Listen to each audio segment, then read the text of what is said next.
There is a peculiar nobility in certain forms of self-contempt. Do not misunderstand me. I do not speak of the whimpering self-pity of the weak, nor the manufactured humility of those who grovel before invisible judges. No, I speak of something far more dangerous, far more rare.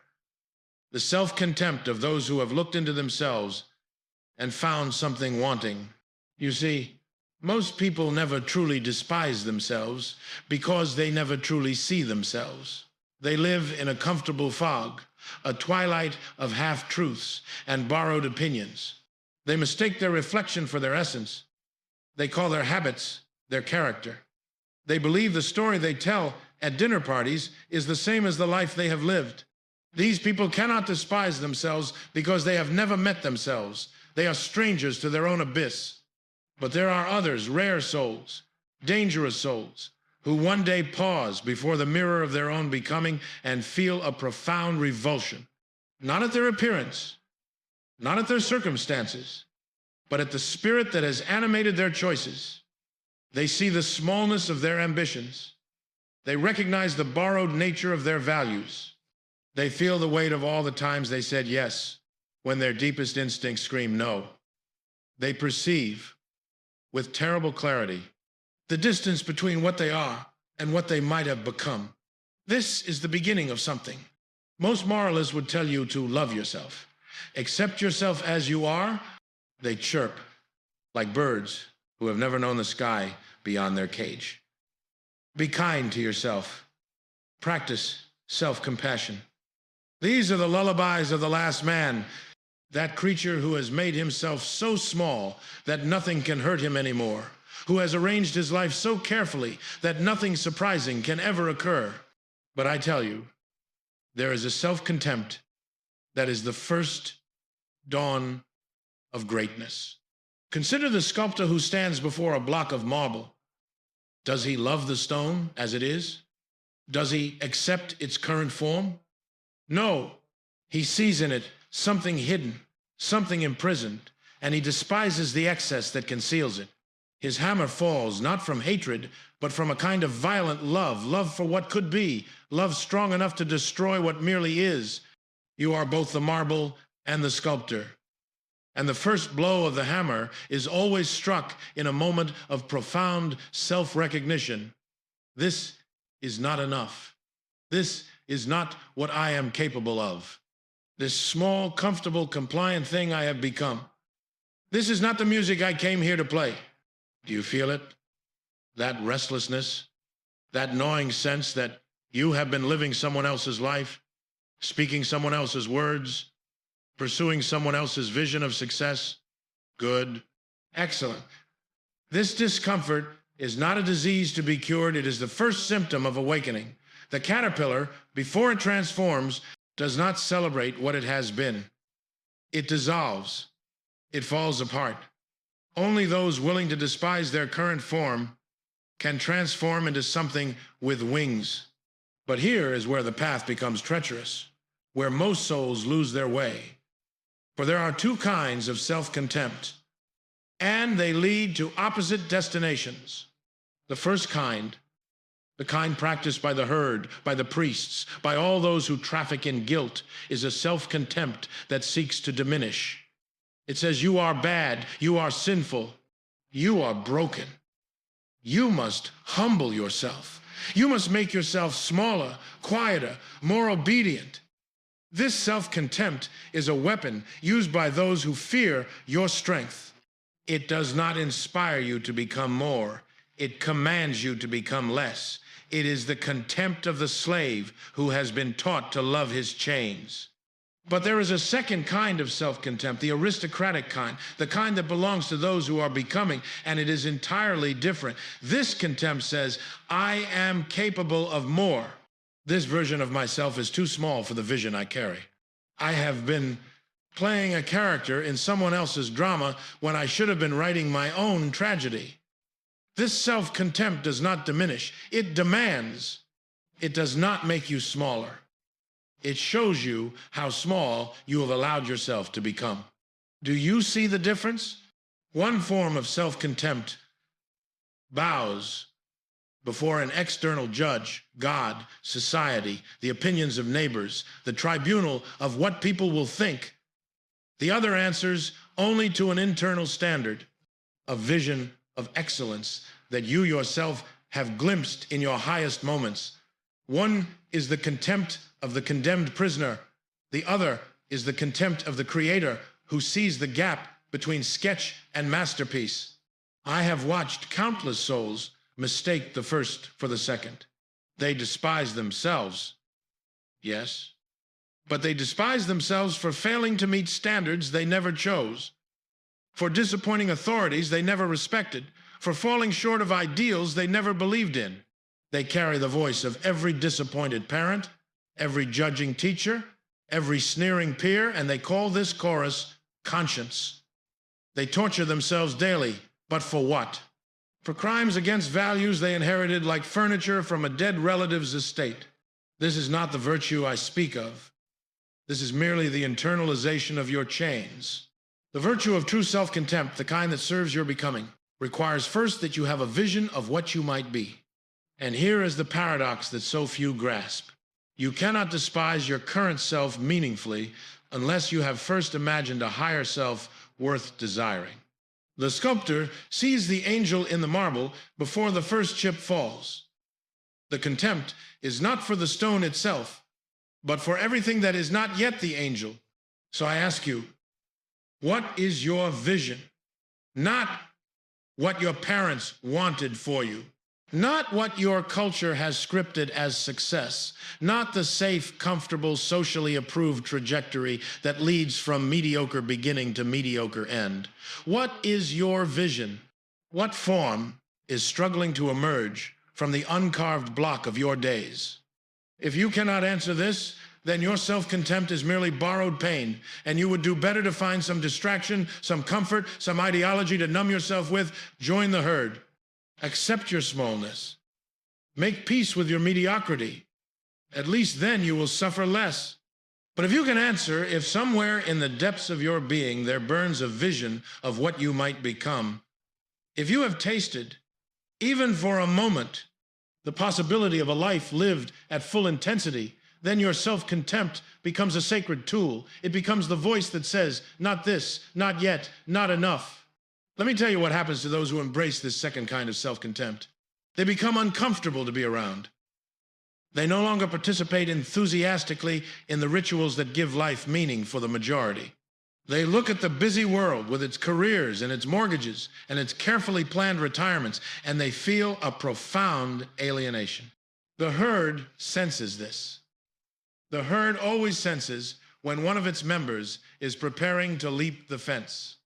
And so it mobilizes its defenses, mockery, concern, diagnosis. You're being too hard on yourself, they say. You need to relax. You're overthinking everything. Why can't you just be happy with what you have? These are the voices that seek to cure you of your discontent, to reconcile you with your chains, to convince you that your self-contempt is a mental illness rather than a birth pang. Do not listen, or rather, listen carefully, for their discomfort reveals where your transformation threatens their comfort. The person who has embraced the virtue of self-contempt becomes a living question mark in a world of exclamation points. They remind others, simply by existing, that there are choices not yet made, heights not yet attempted, depths not yet explored. And this is unbearable to those who have made their peace with the plains. But here is what I must warn you about, for it is the danger that claims most of those who start down this path. The temptation to remain forever in the state of contempt itself, never moving from destruction to creation, from critique to construction. I have seen this tragedy enacted 1,000 times. The individual awakens to their own mediocrity. Excellent. They feel the stirring of something greater, magnificent. They begin to dismantle the false self they have constructed necessary. But then they stop.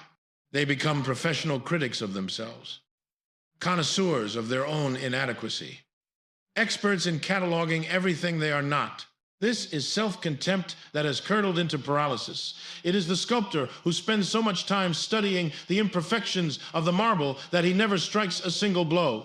It is the warrior who polishes his sword endlessly but never enters the battle. It is contempt without courage, vision without venture, dissatisfaction without daring. Do not fall into this trap. The virtue of self-contempt is only virtuous if it moves you, if it propels you from what you are toward what you might become. If it turns your dissatisfaction into fuel rather than poison, the moment your self-contempt becomes comfortable, the moment you begin to take a perverse pride in how clearly you see your own failures, you have become that most pathetic of creatures, the person who mistakes self-awareness for self-overcoming. I will tell you something. Self-contempt is meant to be a phase, not a permanent residence. It is the winter that precedes spring, the death that precedes rebirth, the demolition that precedes construction. Those who try to live perpetually in this state become hollow, bitter, paralyzed. They develop a refined taste for their own suffering and call it authenticity. They wear their self-loathing like a badge of intellectual sophistication. No, 1,000 times no. The virtue of self-contempt lies in its power to break you open, not to keep you broken. It is the earthquake that shatters the prison, not the prison itself. And once you have felt that tremor, once you have recognized the gap between what you are and what you must become, there is only one question worth asking. What now? Now comes the hardest part. Now comes the actual work of transformation. And let me be clear about what this work entails. It is not a program, not a method, not a 10-step process for self-improvement. It is something far more demanding and far less certain. It is the daily practice of becoming. Becoming what? Here is where I must disappoint those who want a map, a destination, a clearly defined goal. I cannot tell you what you must become because you must create what you will become. You are not discovering a self that already exists. You are inventing a self that has never existed. You are not recovering something lost. You are forging something new.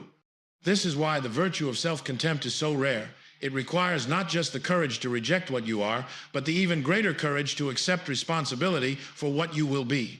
Most people prefer to blame their dissatisfaction on circumstances, different opportunities, or they project their transformation onto some future moment.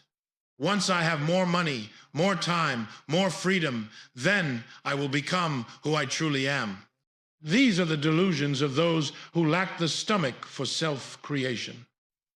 They want to believe that somewhere, hidden beneath all the false layers, there is a true self waiting to be uncovered, like a statue waiting to be excavated. But there is no statue. There is only marble and vision and the courage to strike. Listen carefully. You do not have a true self that has been buried or suppressed or corrupted by society. You have a potential self, a dozen potential selves, 1,000 ways you might arrange the raw material of your existence into something coherent, something powerful, something beautiful. And the self-contempt you feel, that virtuous, generative contempt, is simply the recognition that you have been arranging this material poorly, timidly, according to someone else's blueprint. So the question becomes, what will you build? Not tomorrow, not when conditions are perfect, not when you feel ready. Now, today, with whatever materials you have at hand, in whatever circumstances you find yourself, with all your limitations and wounds and histories weighing upon you, what will you build? And understand this, the building will be imperfect. Your first attempts at self-creation will be clumsy, awkward, perhaps even laughable. You will try on masks that don't fit. You will speak in voices that sound false. You will take steps in directions that lead nowhere. This is not failure. This is experimentation. This is the artist's apprenticeship in the medium of existence itself. The person who despises themselves virtuously does not demand perfection from their first attempts at transformation. They understand that becoming is a process of trial and error, of constant adjustment, of perpetual refinement. They know that the self they create today will likely need to be destroyed tomorrow, and they accept this. They even welcome it. For they have learned the secret that eludes the comfortable masses. Life is not about arriving, it is about becoming. This is why I speak of eternal recurrence. Not as a cosmological theory, but as a test, a hammer to strike against your life and hear whether it rings true or hollow. If you had to live this exact life again, infinite times, every choice repeated eternally, would you say yes? Would you affirm it? Or would you recoil in horror at the prospect of your own existence repeated forever? Most people would recoil. And why? Because they are living lives they do not truly choose, pursuing goals they do not truly desire, becoming selves they do not truly respect. Their self-contempt is well-founded, but it is wasted, because it never transforms into creative action. But imagine, just imagine, a life lived with such intensity, such purpose, such deliberate creation, that you would willingly live it again and again forever. Not because it was easy or pleasant or free from suffering, but because it was yours. Because every moment, even the painful ones, even the failures, contributed to a becoming you could affirm with your whole being. This is what the virtuous self-contempt ultimately serves. Not the destruction of self, but the creation of a self-worth, affirming eternally. And here is the final paradox, the one that brings us full circle. The moment you succeed in creating such a self, the moment you bridge the gap between what you are and what you envision, do you know what happens?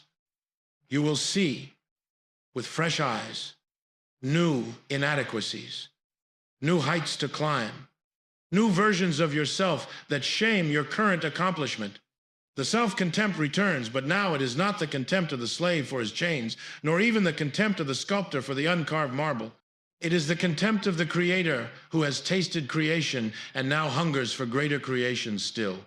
This is the eternal return in its truest sense, the cycle of becoming that never ends, because every arrival is simultaneously a new departure. You will never be finished. You will never arrive at a final self that requires no further transformation. And if you understand what I am saying, truly understand it, you will not find this depressing.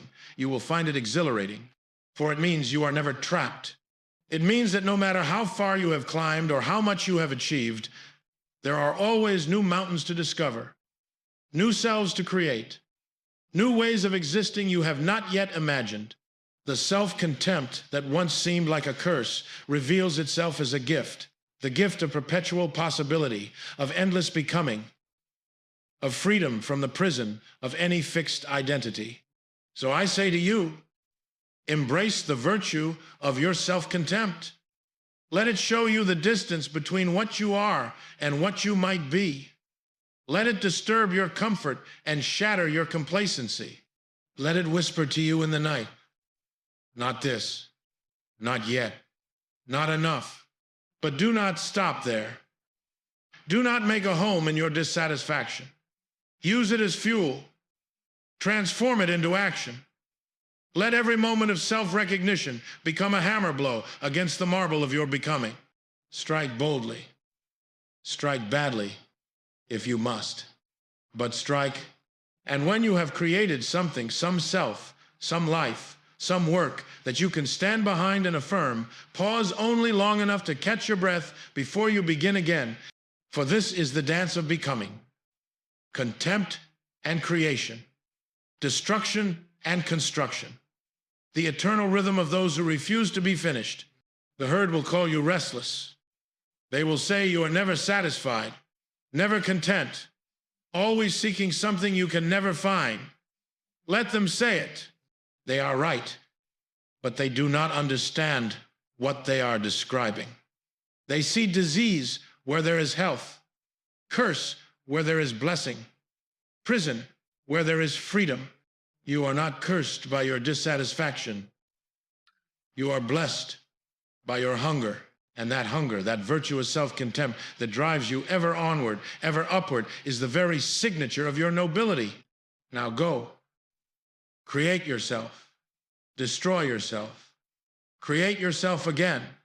This is your task. This is your privilege. This is your burden and your joy. And if you must despise yourself along the way, do so virtuously, as the sculptor despises the excess marble, as the composer despises the unplayed note, as the dancer despises the ungraceful step. Let your contempt serve your creation, never your destruction. For in the end, the only sin is to remain small when you were meant to grow vast, to stay silent when you were meant to sing, to accept what you are when you were meant to become what you are not yet. Be hard on yourself. Be demanding. Be uncompromising in your vision. But be these things in service of your becoming, not in service of your diminishment. This is the virtue of those who despise themselves. They despise only what is small in themselves, so that what is great might finally emerge.